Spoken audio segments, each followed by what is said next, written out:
I am joined by one of only two Republicans running for president in 2020, former Massachusetts Governor Bill Weld, who announced this week that he is indeed challenging President Trump for the GOP nomination.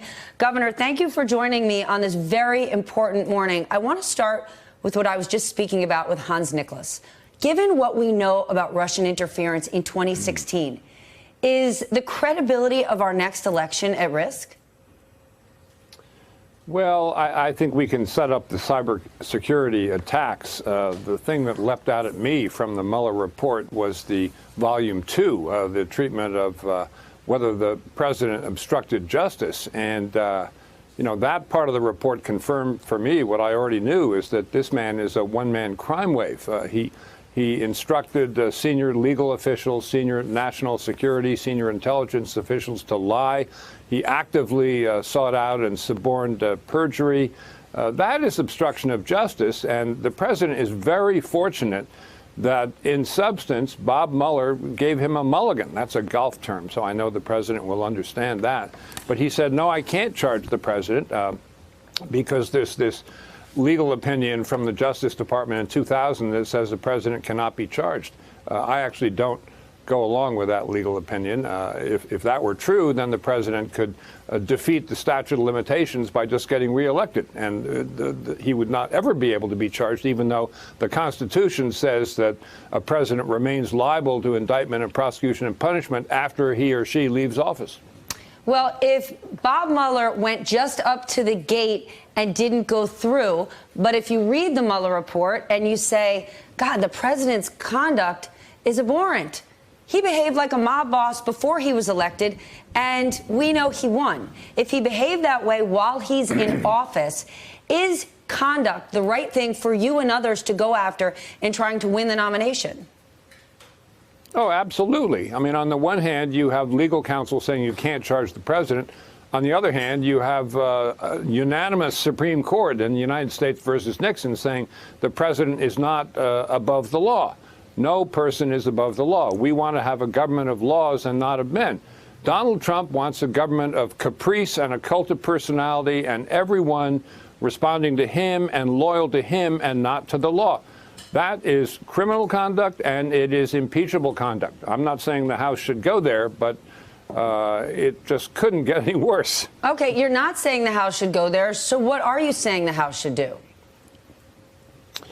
Well, I think the House should have a full airing of everything that Mr. Mueller found and, you know, go through all the evidence in Volume 2 of the report, go through the conclusion. At the very end of that, page 178 of Volume 2, the last thing Mr. Mueller says in the report is, well, you know, to charge the president, you would need evidence of corrupt intent. What would be evidence of corrupt intent? Well, if the president tried to limit or stop an investigation of him or his family to avoid embarrassment or, you know, criminal exposure, that would be massive evidence of criminal intent. Well, that's exactly what the previous 60 pages of the report demonstrated. So I think the special counsel decided quite early on they were not going to make a standard prosecutorial judgment. They say that right up front. Well, and if they had, they would have charged him. Ironically, if the president's own administration would have carried out his wishes, then it would, in fact, have been conclusive obstruction. Well, then, yeah, Don McGahn was quite right. Then you would have had a Saturday Night Massacre. So he served the president very well. Indeed, he did. The New Yorker ran an article on your candidacy and said this, quote, in private, quite a few elected Republicans would say that too many, if not all, of the arguments that Weld has expressed in public, even those GOP senators who have distanced themselves from Trump at times, are keeping quiet. If the New Yorker is right and lots of Republicans agree with you, do you think we're going to see any express the views that you are sharing with me this morning in public? Well, I think the rank and file, the people voting in the Republican primaries are going to express that view. In New Hampshire, where I've been spending some time, everybody agrees with me, and they don't make a distinction. This is people in the street. They don't distinguish between public and private.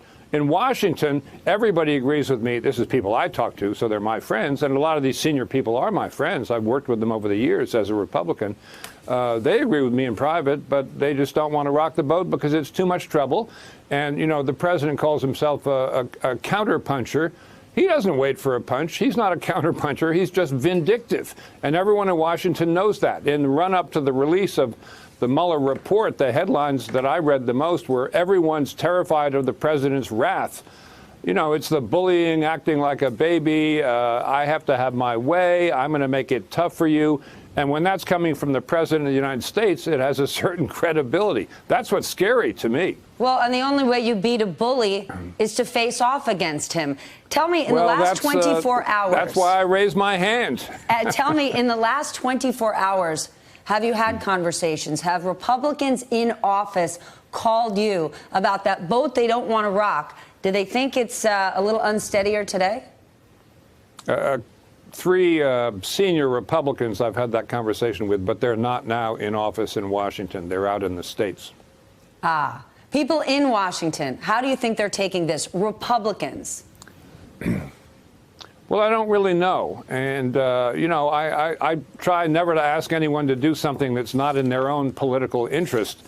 So I'm not calling up senators saying, hey, you know, step out and make a statement here. I do think that if I make progress as I go along and more people say, you know something, what this fellow Weld is saying actually makes a certain amount of sense, that's going to create a hydraulic dynamic of its own. And then you'll see cracks in the ice, and then maybe at some point there'll be a stampede, or maybe it'll just be close. But I think a year is a long time in politics, and I do think the House is not going to go out of its way to make this comfortable for Mr. Trump. The reason I say I don't counsel impeachment is I don't think they need to go there.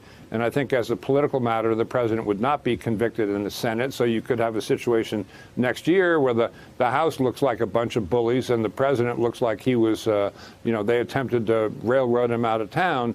And that would not be good politically for the Democrats in the House. But that's purely political advice. That's not legal advice. Or for the American people who are sick of gridlock, sick of politics, and just want to live their best lives. Hey there, I'm Chris Hayes from MSNBC. Thanks for watching MSNBC on YouTube. If you want to keep up to date with the videos we're putting out, you can click subscribe just below me, or click over on this list to see lots of other great videos.